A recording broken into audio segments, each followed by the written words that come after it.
Kıymetli misafirler, programımıza Güzel Vadi muhtarımız Sayın Mehmet Duran Tabu konuşuyor. Başkanımızın hizmetleri saymakla bitmez zaten.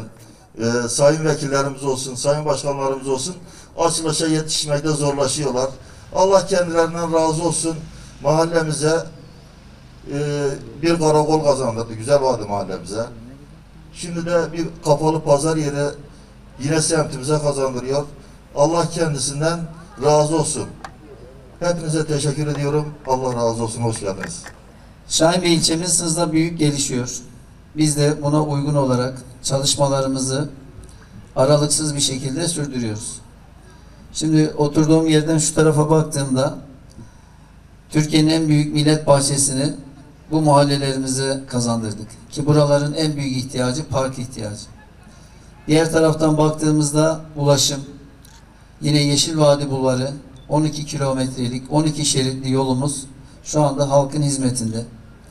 Ve hemen devamında inşallah Dutluk kavşağına 3 katlı köprülü kavşak ihalemizi yapmıştık. Bir problem çıktı. Şimdi yeniden ihale ediyoruz. İnşallah onu da yakında başlatıp buranın ulaşım problemini özellikle Yeşil Vadi Bulvarı ve Özdemir Bey Caddesi'nden yine genişleterek kentsel dönüşümle açtığımız bulvarın kesişme noktasını 3 katlı bir köprülü kavşakla inşallah trafiği rahatlatacağız. Çünkü burası çok önemli.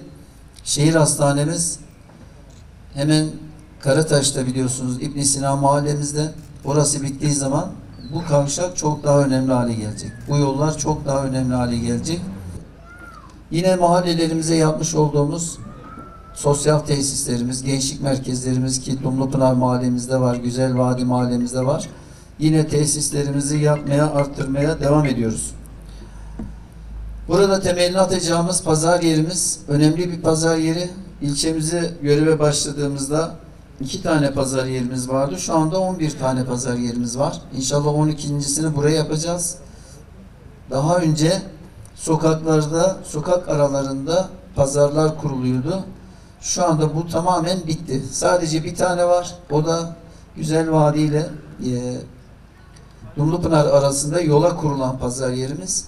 Burayı tamamladığımız zaman orası da iptal olacak. Böylelikle sokak arasında kurulan hiç pazarımız kalmayacak. Bu sonuncusu olacak inşallah. İhtiyaca göre yeni mahallelerimize, yeni kurulan mahallelerimize pazar yerleri yapmaya devam edeceğiz. Burası sadece bir pazar yeri değil. Buranın altında bizim tanzim satış mağazalarımız olacak. Burada 7 tane dükkanımız var. Burası 3 kademeli.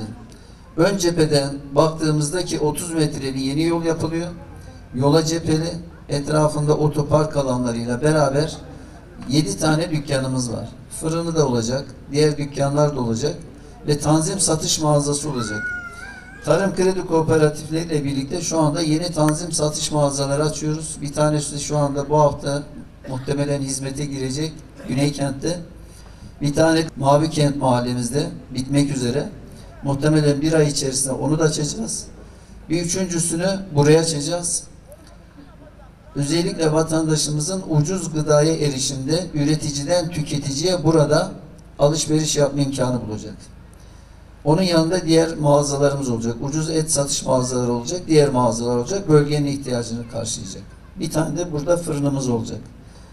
Bunun üzerinde de burası hanım kardeşlerimizi çok yakından ilgilendiriyor. Özellikle burada hanım kardeşlerimiz çalışacaklar. Hanım kardeşlerimiz gerekiyorsa yarım gün, gerekiyorsa tam gün. Burada kurulacak atölyelerde asgari ücretli, yani sigortalı bir şekilde burada çalışacak. Yürüme mesafesinde. İşini ona göre ayarlayacak, yürüyerek gelecek, burada çalışacak. Hem üretime destek sağlamış olacak, hem kendi aile bütçesine ciddi anlamda bir katkı sağlamış olacak. Bu zaman kaybını ortadan kaldırıyor. Kendine, evine, çocuklarına daha fazla zaman ayırma imkanını bulmuş olacak. Hem de aile bütçesine katkı sağlayacak, hem üretime katkı sağlayacak, hem de işverenlerimiz de personel bulma noktasındaki sıkıntısını nispeten burada yerinde çözmüş olacak. Dumlupınar mahallemize baktığımızda asfalt çalışması, kilit taşı çalışması, yaklaşık 160-170 bin metrekare asfalt ve kilit taşı çalışması yapmışız. 7 tane parkımız var. 3 tane halı sahamız, kamelyalar, piknik masaları ki Dumlupınar'ın şu mağaraların üzerine şimdi ciddi bir ağaçlandırma ve park çalışması yapıyoruz. Kamulaştırma işlemlerimizi büyük oranda bitirdik. O gördüğünüz mağaraların üzeri tamamen halkımızın piknik alanı ve park alanı olacak. Onun da müjdesini buradan vermek istiyorum. Ben temelini atacağımız pazar yerimizin Yeşil Vadi Pazar Yeri Üretim ve Satış Merkezimizin Dumlupınar Mahallemize, Güzel Vadi Mahallemize, Geylani Mahallemize, Kahveli Pınar'a, tüm mahallelerimize hayırlı uğurlu olmasını diliyorum. Hepinizi saygıyla, muhabbetle selamlıyorum. Evet, düşünülürken, planlanırken çok amaçlı planlanmış bir yapı. Hem çocuklarımızın hayatına dokunacak, hem mahallemizdeki hanımefendilerin hayatına dokunacak, hem pazarcı esnafımızın hayatına dokunacak, toplumun tüm kesimlerin hayatına dokunacak bir yapı. Şehrimiz ve Şahin Bey özelinde her gün büyüyen, gelişen bir şehir. Yaklaşık olarak 6-7 yıl önceki nüfusundan bugün 500 bin daha fazla nüfusu olan bir şehir. Beraberinde gönül zenginliğiyle 300 bin Suriyeliye, geçici koruma statüsündeki insanlara ev sahipliği yapan bir şehir. Ve bu şehirde hizmetlerin sürdürülebilir kılınabilmesi için yerel yönetimlerin çok gayretli hizmet etmesi gerekiyor. Bu noktada Şahin Bey birçok alanda öncülük yapıyor. Saymış olduğu Sayın Başkanımın hizmetlerde Ticaret Bakanlığı'nı ilgilendiren hizmet var. Milli Eğitim Bakanlığı'nı ilgilendiren alan var. Bizleri ilgilendiren alanlar var. Aslında toplumun yararına olan ve kamunun bir bütünlüğü ilgilendiren işleri bir alanda toparlamış durumda. O yüzden belediyemizi tebrik ediyorum. Yapmış olduğu hizmetlerden dolayı. Eğitim alanında birçok hizmet var. Sağlık alanında birçok hizmet var.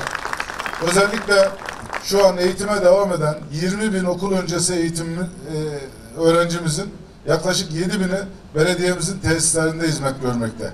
Özellikle okul öncesi eğitimde. Bu bölgede de bütün okul öncesi eğitim kurumlarımız belediyemiz tarafından yapılmış olan sosyal tesislerde çocuklarımız eğitimlerini almakta. Hayatın her alanına dokunan Şahin Bey Belediyemiz, başta belediye başkanımız olmak üzere tüm çalışanlarını tebrik ediyorum. Teşekkür ediyorum. Yeni tesisin hemşerilerimiz adına hayırlı uğurlu olmasını diliyorum. Hepinize Allah'a emanet ediyorum.